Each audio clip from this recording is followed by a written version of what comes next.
So in today's video we will be doing a pedicure transformation. We will be showing you how to cut challenging nails, how to clean up the sidewalls and how to reconstruct damaged toenails. So let's get into it.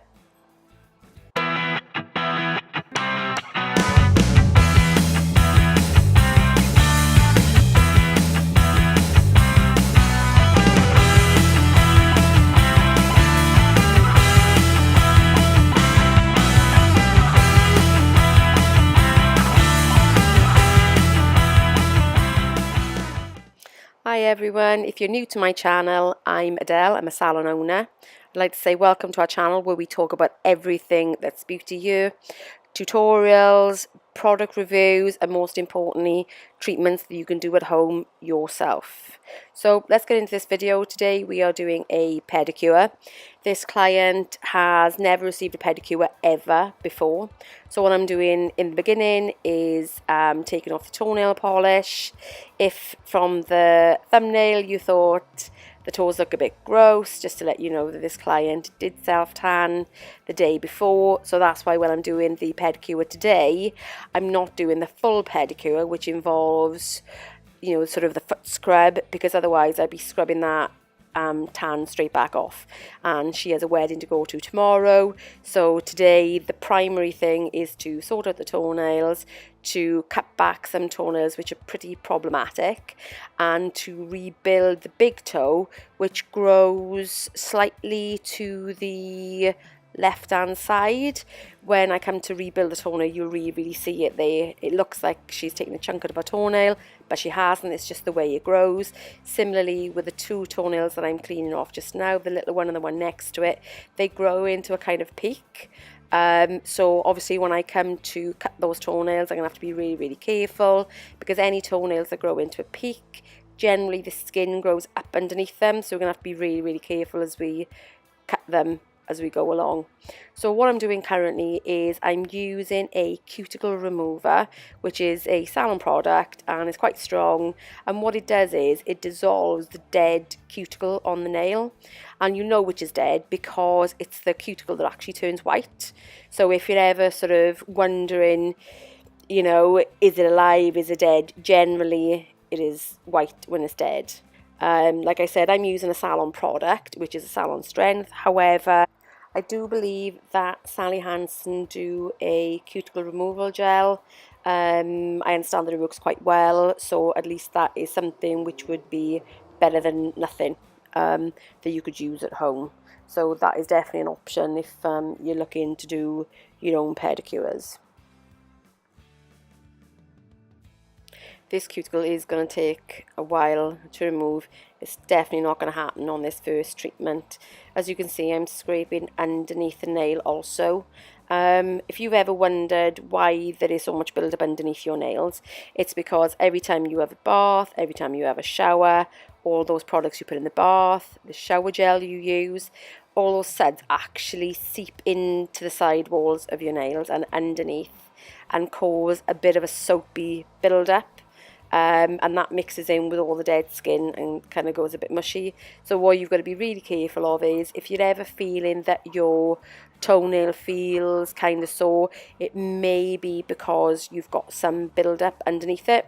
So using a cuticle tool to go underneath those side walls and to pull out any debris underneath it is really going to help you in the long run. Now, whether you feel confident enough to do that yourself, or whether you want to go to your local salon and have a pedicure so they could do it for you, then that's completely up to you, but I would definitely recommend having that done. Right, what I'm doing now is I'm actually using a cuticle nipper to actually cut the toenails. Now, you may wonder why I'm using a cuticle nipper and not a toenail clippers. It's because generally I find the toenail clippers are not the best thing, ironically, to cut your toenails. At least with a cuticle nipper, you can only cut what you need to, because if you remember, the nails are made up of sort of like laminations. So if you bend them too much, then what's going to happen is those laminations are going to separate out, and it could cause especially the big toe to split.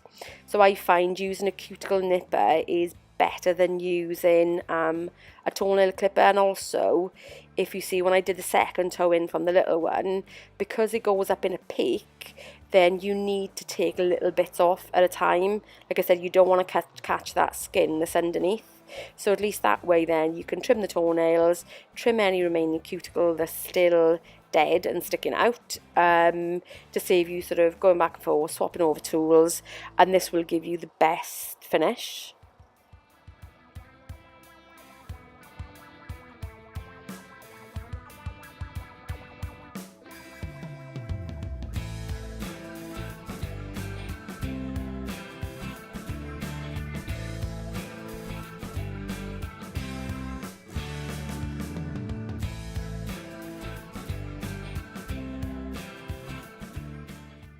What I'm doing now is just going back over the nails just to make sure that I've cut them short enough, that I've taken off any loose bits of skin, and now tackling the all-important big toenail.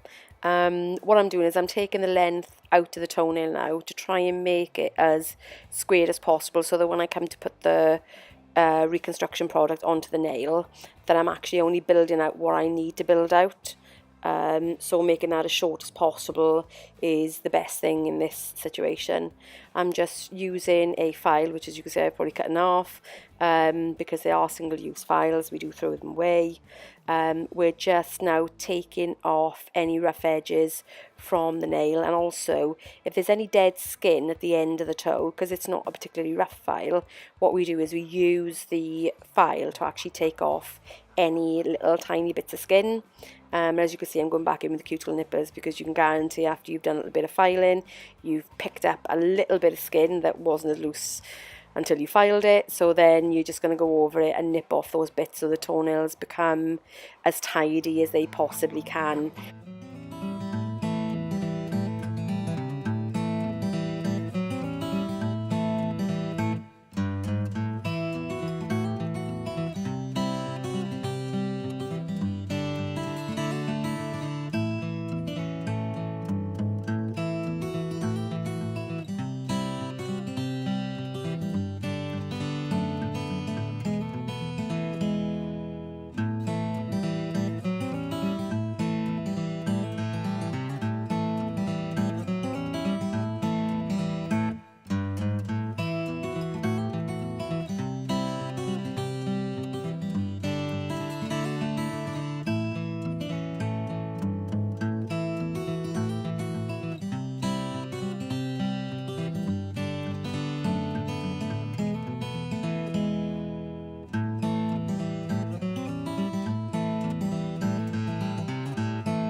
I'm taking a bit of acetone here on a cotton wool pad and just wiping over the nails.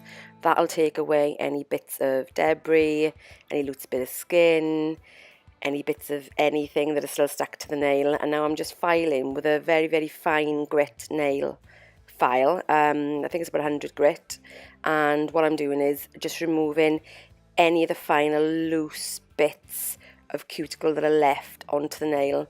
And also with the big toe, because we're going to be putting a product on there, I'm just cleaning off that nail plate really, really well so that the product can stick to it. If you see, I've just gone back in with my cuticle tool because I've just found some other little bits and pieces.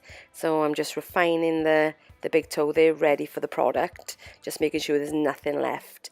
What I'm using now, as you can see, the pad has changed slightly. I'm using a cleansing solution and a lint-free pad just to make sure that I've taken everything off. I'm using a Gelish system today to repair this toenail. It's a polygel. For those of you that have never heard of polygel before, it's a cross between a gel and acrylic. It's as light as a gel. It's more flexible than acrylic, but it's more durable like an acrylic is.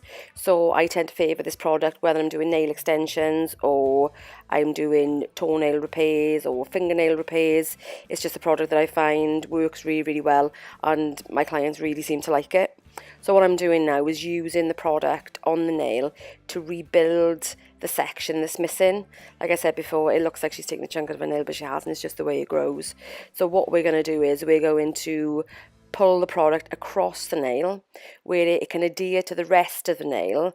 It won't stick to the skin, for any of you just wondering out there. When the product is cured, it cures in a lamp just like a gel does. It's not a air dry product like an acrylic. It will pull away from the skin, so it won't stick, it won't irritate. It will just look like a standard nail by the time I finished.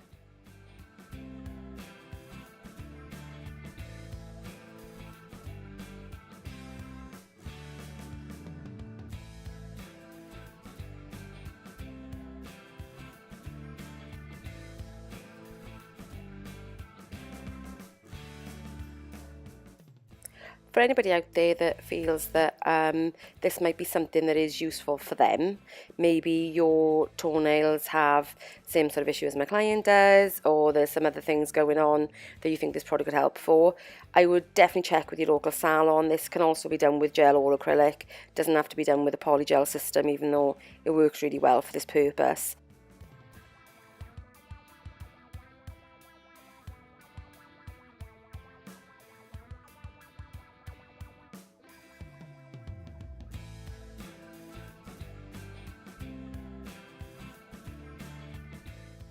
After the product is cured in the lamp, I'm now filing down the surface of the product itself just to make sure that it's nice and smooth, that there aren't any lumpy bits, because believe it or not, it does happen, even though you're trying to pat it out the best you can.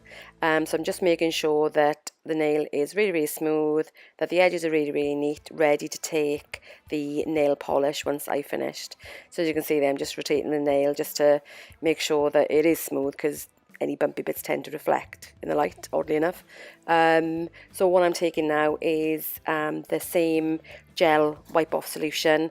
I'm getting rid of all the dust, all the debris, getting rid of any dust that has gone down into the side walls of the toes, ready for the polish. I'm not using a gel polish on these toes today because the client wishes to change it for herself.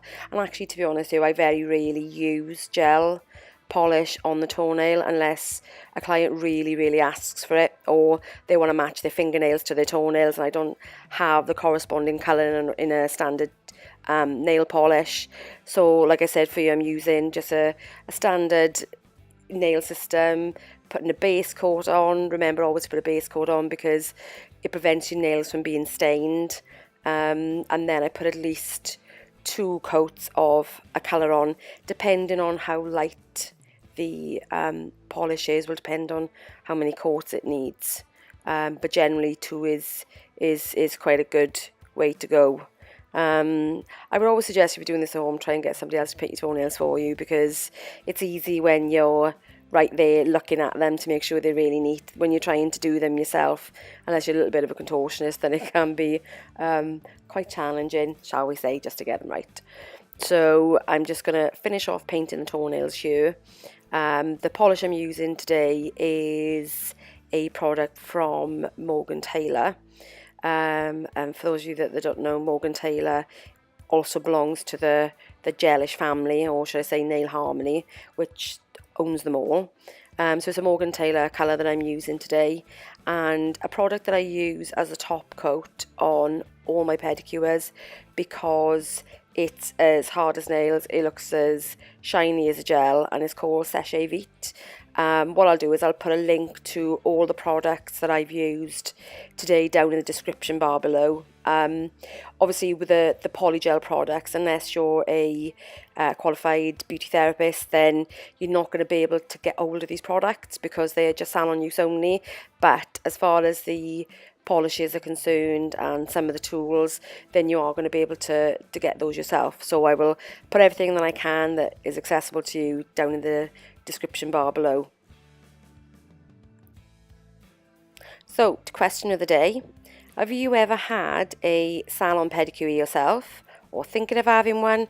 Please let us know in the comments below what you thought about it, and would you ever go back and have it again? And if not, actually, why not? Did something go wrong? Would love to know.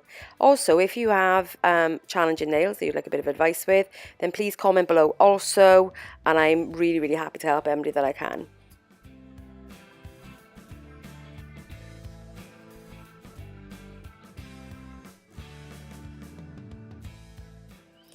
Sorry guys, this has really gone out of focus. I don't know what I was doing, what I was thinking, but the bit that I'm doing now is just using a little bit of acetone on a brush just to remove any little bits of polish that went astray. You can use this with any angled brush, even a makeup brush, with a bit of nail varnish remover on. It's really, really good for tidying things up.